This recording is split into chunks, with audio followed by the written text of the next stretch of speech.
লামডিঙত আন্তঃৰাষ্ট্ৰীয় ড্ৰাগছ সেৱন বিৰোধী দিৱস পালন কৰা হয়। আজি লামডিং ৰেল জংচনত ৰেল আৰক্ষীৰ উদ্যোগত আন্তঃৰাষ্ট্ৰীয় ড্ৰাগছ সেৱন বিৰোধী দিৱস পালন কৰা পৰিলক্ষিত হৈছে।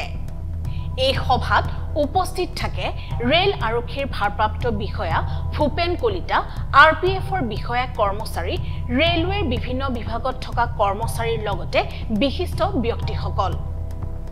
লামডিং ৰেল জংচনৰ ভিআইপি কক্ষত এই সভা অনুষ্ঠিত হোৱাৰ পিছতে ৰেল জংচনত পদযাত্ৰাও উলিওৱা হয়। স্যাৰ কি ক'ব আজিৰ দিনত? আজিৰ দিনটো হৈছে the international day against drug abuse and illicit trafficking. এইটো প্ৰত্যেক বছৰে জুন মাহৰ 26 তাৰিখে এইটো পালি অহা হয়। তো ইউনাইটেড নেশ্যনৰ জেনেৰেল এছেম্বলিত এক ডিচাইড কৰিছিল 1987 7 ডিচেম্বৰত।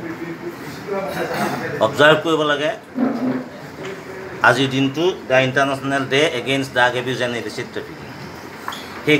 সেই সূত্ৰে আমি এইখিনি আজি আমি পাতিছোঁ আৰু ইয়াৰ মেইন আমাৰ অন্তৰ্নিহিত উদ্দেশ্য হৈছে কি two achieve the goal of earth free of drugs abuse, free of illicit trafficking.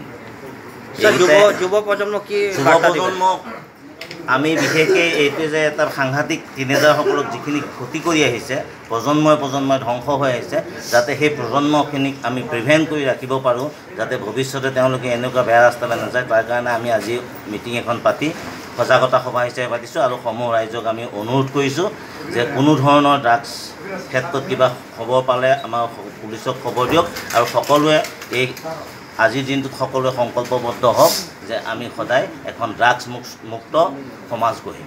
এইটোতো আপোনাক ক'লোঁ, আমিতো যিমান পাৰোঁ চেষ্টা কৰি আছোঁ। আপুনি চাওক আজি ডাটাবিলাক আমাৰ মানে পুলিচৰ আজি 4-5 বছৰতে যিখিনি আমি ছাকচেছ হৈছোঁ, কিন্তু সেইখিনি তাৰ পিছতো চলি আছে, তাৰপিছতো আমাৰ ধৰিয়ে আছোঁ, কিন্তু আমি যথেষ্ট প্ৰিভেণ্ট কৰিছোঁ, কিন্তু শেষটো কৰিব পৰা নাই। কিন্তু তথাপিতো আমি ভাবোঁ যে প্ৰিভেনশ্যন ইজ বেটাৰ দেন কিয়ৰ। লামডিঙৰ পৰা অভিষেক চৰকাৰৰ ৰিপৰ্ট, টক শ্বক 24 ইণ্ডিয়া।